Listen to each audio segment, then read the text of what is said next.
नमस्कार, मैं हूं गौरव कुमार। चलिए देखते हैं उत्तराखंड की आज की सभी ताज़ा और बड़ी खबरें। रोजाना उत्तराखंड की बड़ी खबरों के लिए अभी चैनल को सब्सक्राइब करें, वीडियो को लाइक जरूर करें। 31 जुलाई को जारी होंगे 10वीं और 12वीं के रिजल्ट। उत्तराखंड विद्यालयी शिक्षा परिषद 10वीं और 12वीं के रिजल्ट 31 जुलाई को घोषित करने जा रहा है।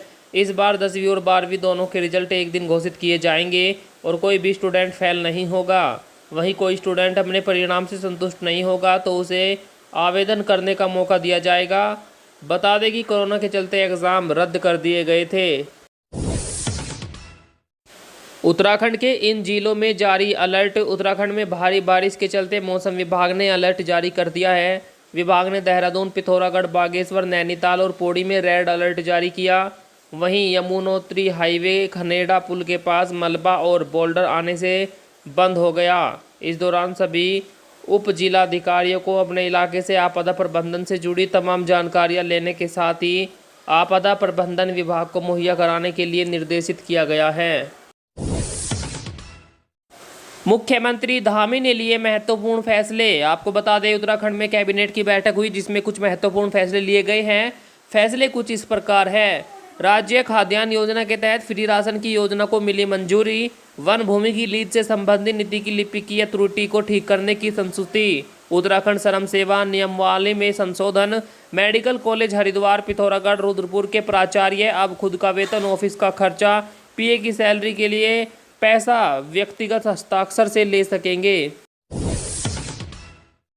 अब छोटा व्यापार शुरू करने के लिए मिलेगी 50% की सब्सिडी। उत्तराखंड के पर्वतीय क्षेत्रों में छोटा व्यवसाय शुरू करने के लिए सरकार 50% तक सब्सिडी देगी।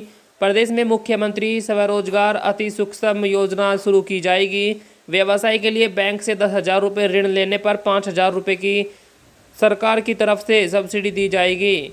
शहरी क्षेत्रों में रेहड़ी पटरी और फेरी विक्रेताओं के आजीविका के संरक्षण के लिए केंद्र सरकार ने स्ट्रीट वेंडर्स आत्मनिर्भर निधि योजना लागू की है।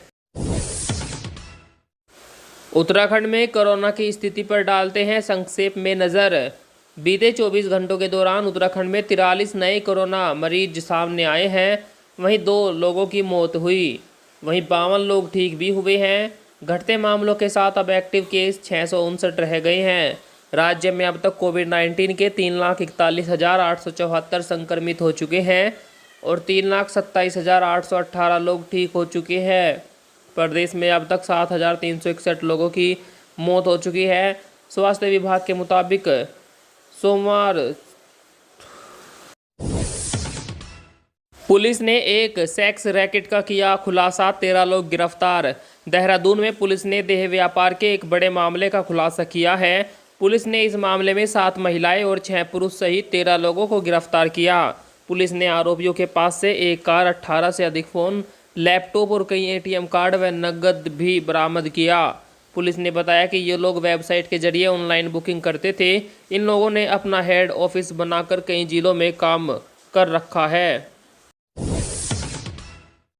नशे में धुत चालक ने किया 50 लोगों की जान से खिलवाड़। हरिद्वार से काशीपुर आ रही बस रास्ते में दुर्घटनाग्रस्त होने से बची। बस में 50 लोग सवार थे। बस भागोवाला ढाबे पर रुकी जहां लोगों ने खाना खाया। ढाबे पर बस चालक ने नशा किया। उसके बाद वह बस को अनियंत्रित ढंग से चला रहा था। सवारियों ने चालक से जबरन बस रुकवाई। पुलिस ने चालक को पकड़ा, सवारियों को दूसरी बसों में रवाना किया। रोडवेज डिपो आरोपी के खिलाफ कार्रवाई करने की तैयारी कर रहा है। टनकपुर पिथौरागढ़ हाईवे 72 घंटों से बंद, जरूरी चीज़ों की किल्लत हुई शुरू। नैनीताल के विधायक पूरन सिंह फरदयाल और एनएच के इंजीनियरों व ऑल वेदर रोड का निर्माण कर रही एजेंसियों के बीच विवाद दूसरे दिन भी नहीं थमा, जिसके कारण मलबा आने से बंद पड़े एनएच को चालू करने का काम शुरू नहीं हो पाया। वहीं टनकपुर पिथौरागढ़ हाईवे 72 घंटे से बंद है, जिसकी वजह से जिला मुख्यालय और लोहा घाट बाजार में जरूरी चीज़ों की किल्लत शुरू हो गई है। बैक फुट पर पहुंची धामी सरकार, लिया ये फैसला। उत्तराखंड में हड़ताल पर बैठे 3 ऊर्जा निगमों के 3500 से ज़्यादा कर्मचारियों ने ऊर्जा मंत्री के आश्वासन पर कर्मचारियों ने हड़ताल स्थगित करने का ऐलान किया। विद्युत कर्मचारियों संयुक्त मोर्चा के संयोजक इंसारुल हक ने इस संबंध में जानकारी दी। वहीं इससे पहले सरकार ने कर्मचारियों पर सख्ती बरतते हुए कर्मचारियों पर एस्मा लगा दिया है। इस संबंध में अपर सचिव भूपेश चंद्र तिवारी ने आदेश जारी कर दिए हैं। किसानों का कर्ज माफ होगा या नहीं, मोदी सरकार ने दिया जवाब। संसद में पूछा गया कि क्या केंद्र सरकार किसानों के कर्ज को माफ करने की योजना बना रही है।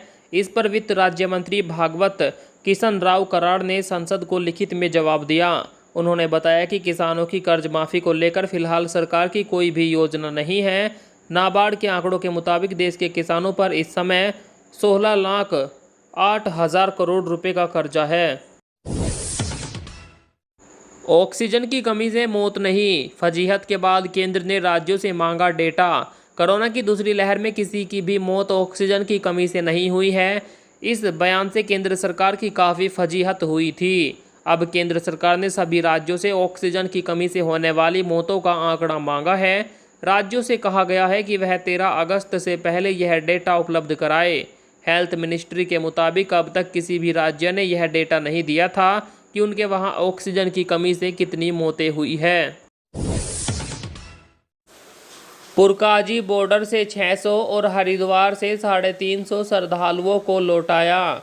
कांवड़ यात्रा स्थगित होने के बाद उत्तराखंड पुलिस प्रशासन ने यूपी से सटी सीमाओं पर सख्ती बढ़ा दी है। अब तक पुलिस ने भगवानपुर, नारसन और खानपुर से 600 से अधिक वाहनों को वापस लौटा दिया है। वहीं ट्रेन से हरिद्वार पहुंचे 350 श्रद्धालुओं को वापस लौटाया गया है। बता दें कि कांवड़ यात्रा लेने के लिए बाहरी राज्यों के लोग जिले की सीमा में प्रवेश न करें, इसके लिए बॉर्डर पर सघन चेकिंग के निर्देश दिए गए हैं। ऐसी कलम चलेगी कि रात को नींद नहीं आएगी। गढ़वाल अपर आयुक्त ने क्षेत्र में साफ सफाई के इंतजामों को लेकर अधिकारियों के साथ बैठक की। इस दौरान उन्होंने अधिकारियों की जमकर क्लास लगाई। उन्होंने कहा कि अगर कहीं किसी अफसर की लापरवाही मिली तो संबंधित के खिलाफ ऐसी कलम चलेगी जिसके बाद उस अधिकारी को रात में भी नींद नहीं आएगी। उन्होंने इस दौरान अपने पूर्व में लिए गए एक्शन भी याद दिलाए। नमामि गंगे परियोजना में घोटाले को लेकर हाईकोर्ट ने राज्य सरकार से मांगा जवाब। नमामि गंगे परियोजना में हुए घोटाले को लेकर नैनीताल हाईकोर्ट ने राज्य सरकार को जवाब पेश करने का आदेश दिया। योजना को लेकर दायर जनहित याचिका दायर की गई, जिसमें एमडी पेयजल द्वारा योजना के तहत कई सरकारी योजनाओं में भ्रष्टाचार करने का आरोप लगाया गया है, इसलिए उनकी नियुक्ति को निरस्त करने को कहा गया है। साथ ही याचिकाकर्ता ने सीबीआई से जांच की मांग भी की है। मंत्रियों के बाद अब अधिकारियों पर भी गिरेगी गाज, मोदी सरकार करा रही समीक्षा। हाल ही में प्रधानमंत्री मोदी ने अपने कैबिनेट का विस्तार करते हुए बड़ा फेरबदल किया। कई मंत्रियों की छुट्टी हो गई है। अब खबर है कि जल्दी सरकारी अधिकारियों की भी छुट्टी हो सकती है। सरकार ने केंद्रीय सचिवालय सेवाओं और 50 वर्षों से अधिक आयु के अपने अवर सचिव स्तर के अधिकारियों के प्रदर्शन की समीक्षा शुरू कर दी है। इसके बाद अंडर परफॉर्मिंग अवर सचिवों को एक कार्यालय ज्ञापन के माध्यम से हटाया जा सकता है। सुबोध उनियाल बोले, कांग्रेस को अपने गिरेबान में झांकना चाहिए।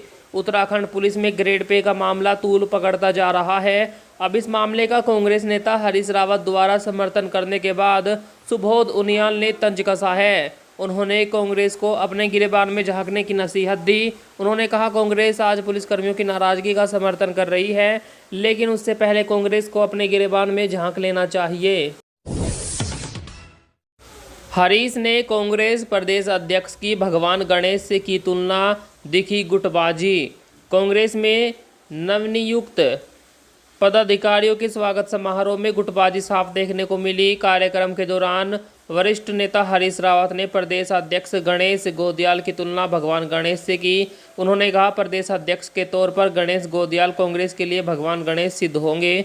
इस दौरान समर्थकों ने हरीश रावत जिंदाबाद के नारे लगाए, जिस पर पूर्व नेता प्रतिपक्ष प्रीतम सिंह ने नाराजगी जाहिर की।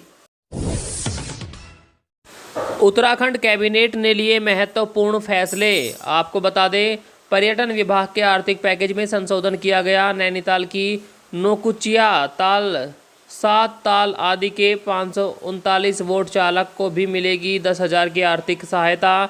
सांस्कृतिक दलों को 2005 महीनों तक देने की संस्तुति। भीमताल, सात ताल, नोकचिया ताल में नाव नवीनीकरण की छूट। वेतन विसंगतियों को लेकर प्रकरणों के लिए इंदु पांडे की अध्यक्षता में 4 सदस्यीय कमेटी बनाई गई। बिना कार्ड डाले एटीएम से निकलने लगे 500 के नोट। बोकारो में अचानक एटीएम से 500 के नोट निकलने लगे। यह घटना चास स्थित यूनियन बैंक के एटीएम की है। देखते ही देखते इसकी सूचना पूरे इलाके में आग की तरह फैल गई। स्थानीय लोगों ने इसकी जानकारी पुलिस को दी। चास पुलिस मौके पर पहुंची और एटीएम के पास बिखरे पड़े 7,000 रुपये के नोटों को जब्त किया। एटीएम में ताला लगवा दिया। पुलिस और बैंक अधिकारी इस मामले की जाँच कर रहे हैं।